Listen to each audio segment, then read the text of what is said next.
Assalamualaikum warahmatullahi wabarakatuh. Salam sejahtera. Saya Lukas Hara kembali menjumpai Anda dalam acara informasi seputar toli-toli dengan bingkai tatanan kehidupan yang baru atau disebut dengan new normal. Seperti apa new normal yang berlaku di Kabupaten Toli-Toli? Ikuti perjalanan saya.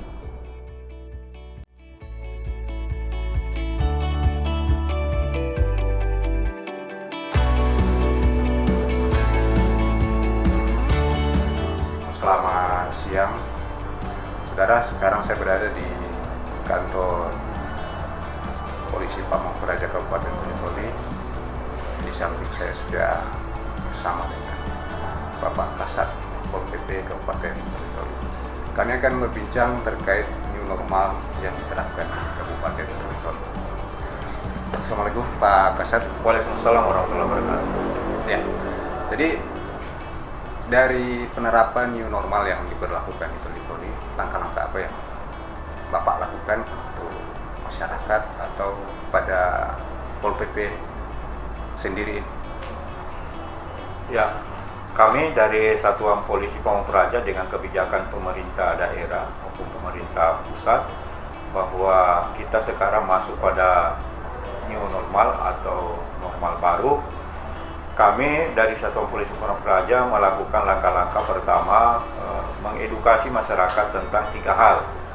Pertama, menghimbau kepada masyarakat melalui patroli-patroli, kemudian turun ke kecamatan-kecamatan, menyampaikan tentang setiap kegiatan masyarakat yang bersifat berkumpul itu sedapat mungkin menggunakan masker.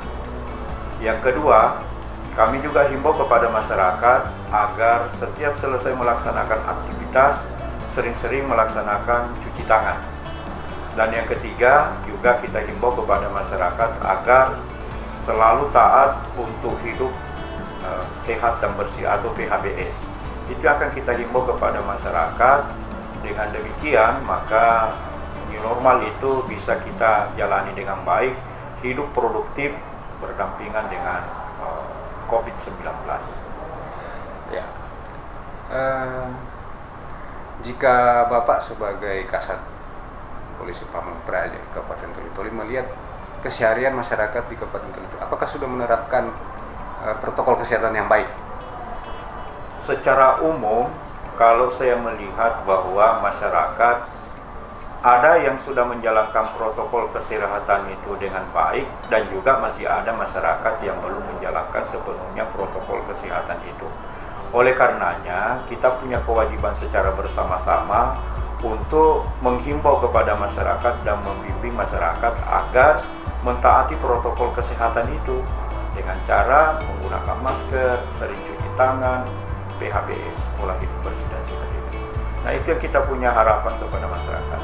Nah, karena tingkat kesadaran masyarakat kita juga masih ada yang kurang, maka kami dari Satuan Polisi Pamong Praja melakukan langkah-langkah turun ke lapangan untuk memberikan himbauan kepada masyarakat melalui masjid atau melalui patroli-patroli yang kita gunakan dengan membacakan himbauan itu kepada masyarakat. Ya, Pak. Nah, selain masyarakat tentunya Pol PP berkewajiban untuk mengedukasi kepada ASN. Nah, seperti apa nantinya, Pak, untuk ASN Kabupaten Toli-Toli yang mungkin pada saat berpapasan di jalan mungkin dia tidak menggunakan masker? Apakah tindakan yang harus diberikan kepada mereka? Ya, kita tidak memilah apakah PNS atau non PNS, tapi dalam patroli kita kalau kita menemukan masyarakat yang tidak menggunakan masker, paling tidak kita memberi peringatan kepada mereka agar senantiasa menggunakan masker. Itu yang kita lakukan kalau misalnya kita laksanakan patroli, kita himbau mereka gunakan masker. Jadi kita tidak terbatas pada pegawai negeri sipil saya. Tapi harapan saya kepada pegawai negeri sipil yang juga mereka memiliki ruang lingkup kerja masing-masing, tentu harapan saya kepada semua rekan-rekan kerja agar ini dipatuhi.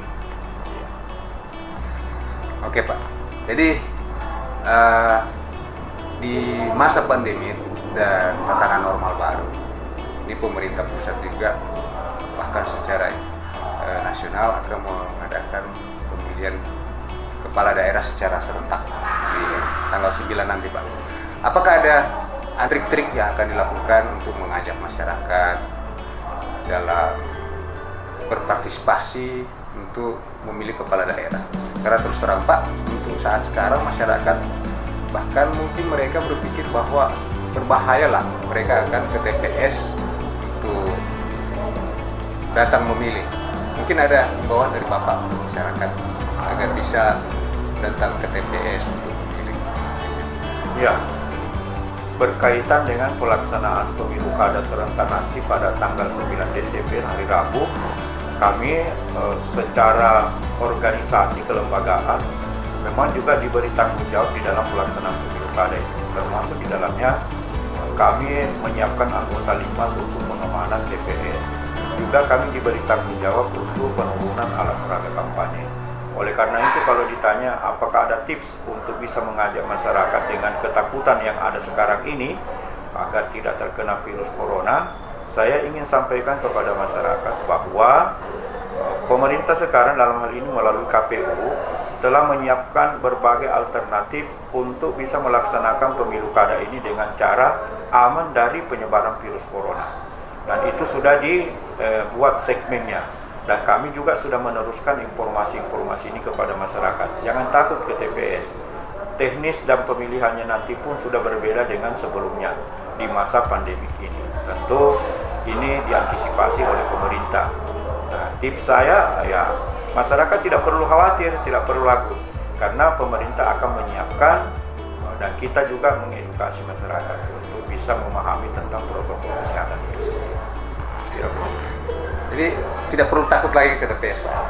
Saya kira ya tidak perlu takut, karena berdasarkan penjelasan dalam video conference dengan Bawaslu Pusat, KPU, dan Dirjen Pemerintahan Umum dan Politik itu menjelaskan bahwa sistem pemilihan kita tidak lagi menggunakan model dulu, tetapi mungkin model coblosannya satu kali pakai tidak digunakan lagi. Nah, jadi satu kali pakai di apa istilahnya dibuang katanya. Jadi sehingga tidak ada potensi untuk bisa terjadinya penyebaran di situ melalui benda-benda kalau dianggap virus itu bisa terkontaminasi pada satu benda lalu kemudian pindah pada orang lain. Jadi sistem sekarang ini atau model-model yang digunakan sudah dimantapkan oleh KPU. Sebagai dinas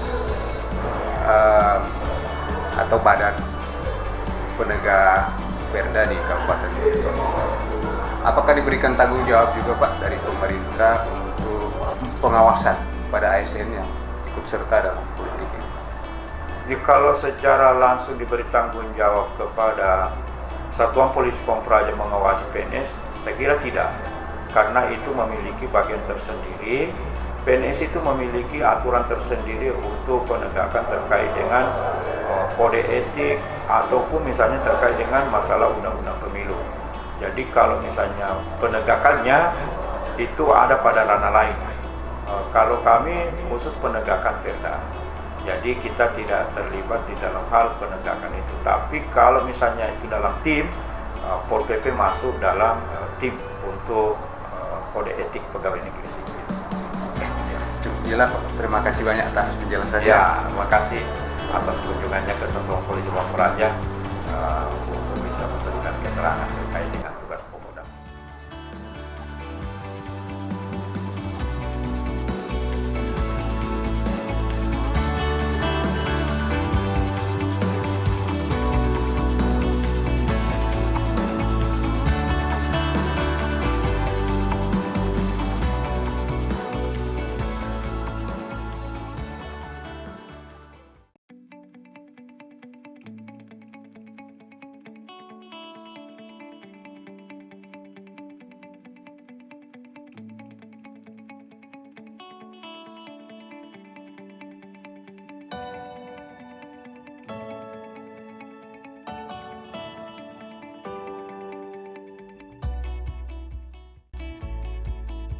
Waalaikumsalam warahmatullahi wabarakatuh. Ya. Jadi pada saat tatanan normal baru, penerapan apa yang dilakukan oleh Dinas Kesehatan di lingkungan dinas sendiri dengan puskesmas yang ada di Kabupaten Tujoli? Ya, baik. terkait dengan new normal atau pelaksanaan tatanan kehidupan baru di Kabupaten Toli-Toli. Tentunya kami Dinas Kesehatan menjadi garda terdepan, ya, menjadi garda terdepan dalam penerapan seluruh protokol-protokol kesehatan yang akan menjadi aktivitas baru di dalam kehidupan kita sehari-hari. Terkait dengan protokol kesehatan di Dinas Kesehatan, kami mulai penerapan misalnya tetap melaksanakan pengukuran suhu tubuh kepada semua pegawai yang akan masuk kantor. Yang kedua, melaksanakan kegiatan cuci tangan. Dan yang ketiga, dalam melaksanakan interaksi atau kegiatan pertemuan-pertemuan tetap memperhatikan jarak antara satu dengan lainnya atau kita kenal dengan physical distancing. Sementara kalau di puskesmas sendiri itu pun sebenarnya penerapan protokol ini sudah berjalan sejak bulan Maret kemarin sesuai dengan instruksi-instruksi pemerintah pusat, pemerintah provinsi maupun pemerintah daerah melalui keputusan-keputusan bupati. Misalnya dalam kegiatan pelayanan itu tenaga kesehatan kami lengkapi dengan proteksi-proteksi, misalnya wajib menggunakan masker dan handskun. Yang kedua, kegiatan-kegiatan pelayanan juga diharapkan nanti masyarakat yang berkunjung ke puskesmas itu tetap menjaga jarak, tetap cuci tangan, dan mereka diwajibkan menggunakan masker. Nah, itulah bagian dari pelaksanaan protokol pada pelayanan kesehatan di puskesmas pada era tatanan baru ini. Begitu. Apakah ada trik khusus untuk pelayanan masyarakat yang datang ke puskesmas untuk berobat? Karena ya secara tidak langsung kita pun tidak tahu, bahkan mungkin dari pihak medis pun tidak langsung mengetahui bahwa ada orang tanpa gejala yang datang ke puskesmas. Betul. Jadi penerapan untuk pelayanan di situ seperti apa? Melayani pasien-pasien? Baik, secara teknis sebenarnya pelayanan-pelayanan di puskesmas itu dilaksanakan berdasarkan SOP, standar operasional dan prosedur. Misalnya saja kami kedatangan masyarakat yang ingin berobat, maka yang pertama kami mewajibkan semua yang berkunjung itu menggunakan masker. Harapan kami dengan adanya proteksi itu maka proses berpindahnya virus itu bisa kita counter, walaupun tidak bisa dikatakan 100%. Yang kedua, kita berharap mereka tetap cuci tangan seperti saya katakan tadi. Makanya di setiap puskesmas itu pada pintu masuk pelayanan kami menyiapkan sarana-sarana tempat cuci tangan, dilengkapi dengan sabun-sabun deterjen, sehingga nanti diharapkan tangan-tangan pengunjung itu dalam kondisi steril. Yang ketiga, kami akan melakukan kegiatan wawancara. Jadi ada wawancara singkat yang menanyakan apakah yang bersangkutan itu pernah berkunjung ke luar daerah atau berasal dari luar daerah. Khususnya kami fokus pada daerah-daerah yang masuk pada kategori zona merah. Ya, zona merah misalnya Palu, misalnya Makassar sekarang posisi urutan ketiga terbesar dalam kasus positif COVID-19. Selanjutnya dalam penerapan antrian kami berupaya untuk kemudian melakukan jaga jarak supaya masyarakat pun yang berkunjung itu tidak saling menginfeksi. Di samping itu juga melalui kegiatan wawancara itu apabila misalnya kami mendapatkan informasi yang bersangkutan itu berasal dari zona merah dan kemudian keluhan yang dia rasakan itu mengarah kepada tanda-tanda gejala COVID-19, terpapar COVID-19, maka akan ada tindakan spesial, akan tindakan khusus, memisahkan yang bersangkutan untuk dilayani pada tempat-tempat khusus. Jadi dia tidak antri atau tidak duduk ya menunggu dipanggil untuk mendapatkan pelayanan bersama-sama dengan masyarakat lainnya. Jadi itu bagian SOP yang dilaksanakan di Puskesmas. Ya, apakah ada inovasi baru sendiri mungkin dari Dinas Kesehatan Kabupaten Toli Ya. dalam penerapan new normal di Kabupaten? Iya, pada prinsipnya kami terkait dengan inovasi-inovasi baru itu lebih banyak kami lakukan untuk kegiatan-kegiatan luar gedung. Kalau di pelayanan di dalam gedung, pada prinsipnya kami tetap melaksanakan sesuai dengan SOP yang ada. Yang kedua, terkait dengan inovasi yang kami lakukan, misalnya begitu banyak kegiatan-kegiatan luar gedung kita, misalnya pelayanan posyandu yang hampir dilaksanakan di seluruh desa, lalu kemudian pelaksanaannya sebulan sekali. Nah, kalau sekarang itu pelayanan posyandu itu dilaksanakan, yang pertama kami menerapkan pola pelayanan kalau bisa tidak berkerumun, ya kan? Nah, membuat suasana dan mengarahkan semua orang tua yang membawa balitanya ke posyandu itu menggunakan masker. Lalu kemudian tidak memberikan pelayanan yang terlalu lama. Kami berharap seperti ibu-ibu itu ketika datang selesai mendaftar, kemudian mendapatkan proses penimbangan bayinya. Setelah itu langsung mendapatkan penyuluhan singkat, dan kalau ketersedia pemberian makanan tambahan, kita upayakan pemberian makanan tambahan agar supaya kita menjaga stamina anak-anak balita kita tentunya. Yang kedua, ada beberapa kegiatan-kegiatan yang tadinya dilaksanakan di dalam gedung, kita upayakan kalau memenuhi syarat bisa dilaksanakan di halaman atau di luar gedung. Misalnya saja ada namanya kegiatan kelas balita. Jadi yang datang di situ adalah ibu-ibu yang punya anak balita, mendapatkan penyuluhan, mendapatkan pengarahan atau informasi tentang tata cara mendidik anak-anak balita kita, termasuk mendidik cara membuat makanan balita. Tetapi itu tidak lagi dilaksanakan di dalam gedung. Kita laksanakannya di luar gedung, sembari memberi kesempatan kepada anak-anak kita untuk bermain. Nah, itulah bagian-bagian yang coba untuk kemudian direkayasa oleh teman-teman pemegang program, sehingga pelaksanaan semua program itu di new normal ini tetap berjalan, tetapi tetap dalam bingkai protokol kesehatan. Pikiran. Ya, baik. Di masa pandemi dan tatanan normal yang baru, pemerintah sudah mencanangkan pilkada serentak seluruh Indonesia. Nah, dari pendapat dari Dinas Kesehatan sendiri tentang keamanan masyarakat yang akan datang ke TPS nantinya seperti apa ya? Ya, yang pertama saya ingin menyampaikan bahwa kita berharap adanya pandemi COVID-19 ini tidak menghambat kesuksesan pelaksanaan pemilihan serentak yang insya Allah dilaksanakan di tanggal 9 Desember tahun 2020. Kita berharap juga kepada masyarakat dan KPU selaku Komisi Pemilihan Umum yang menyelenggarakan kegiatan pemilihan serentak itu benar-benar menerapkan protokol-protokol kesehatan yang harus diterapkan di setiap TPS misalnya.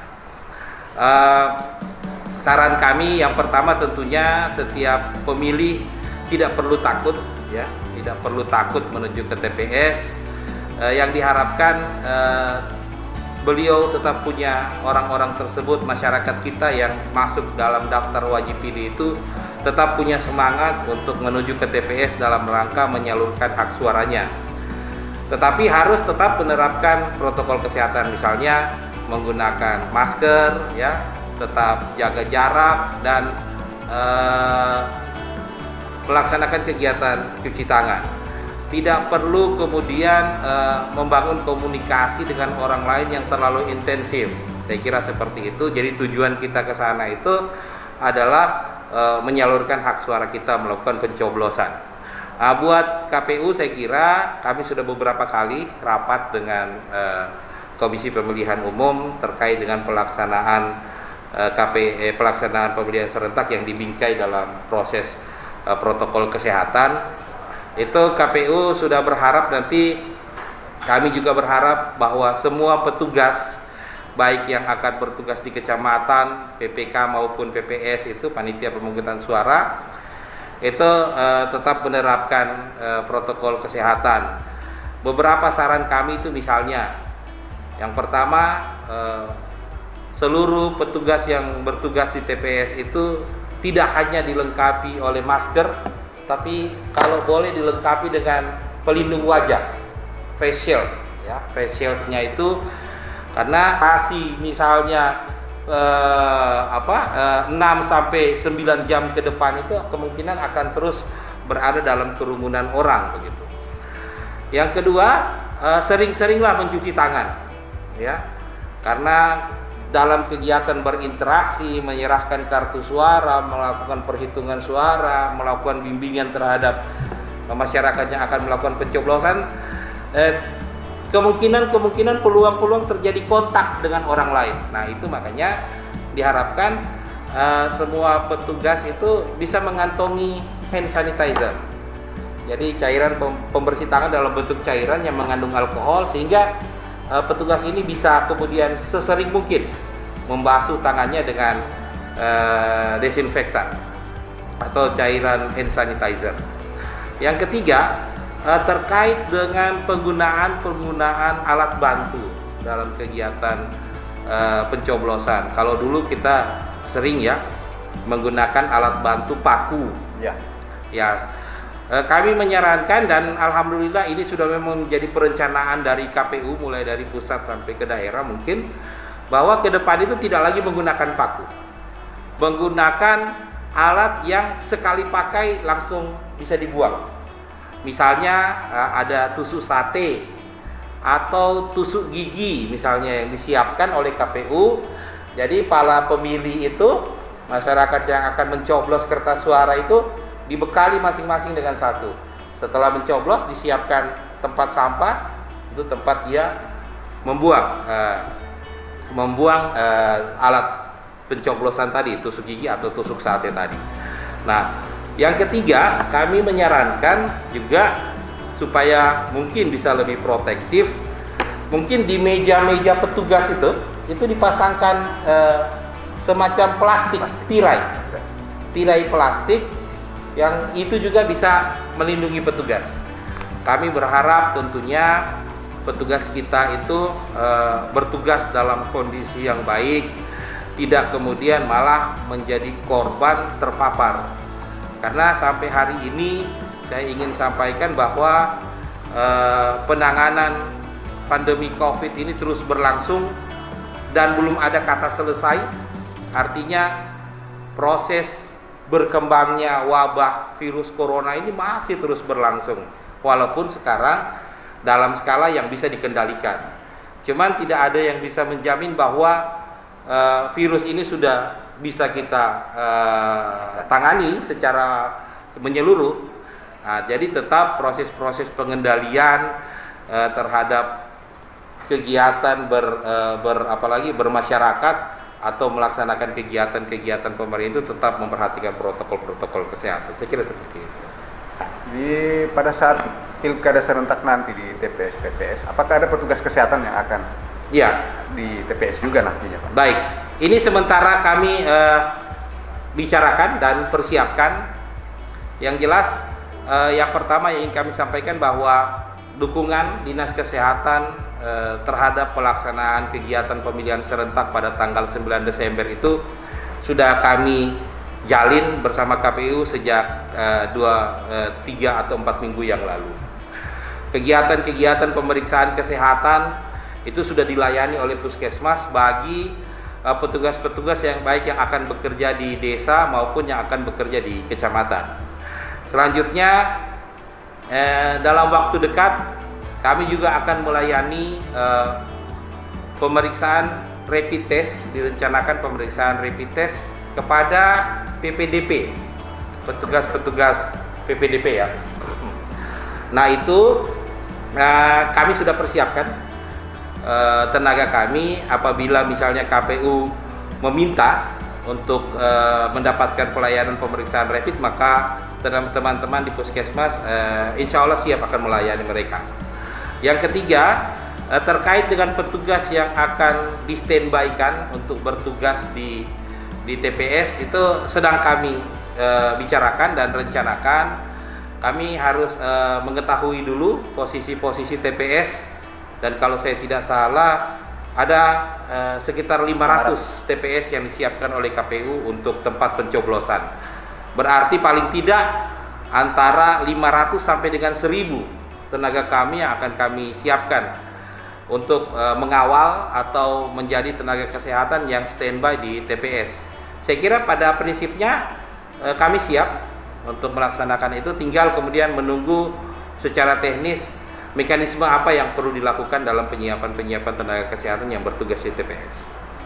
Baik, terima kasih banyak Pak atas penjelasannya. Terima kasih banyak, salam sehat buat semuanya.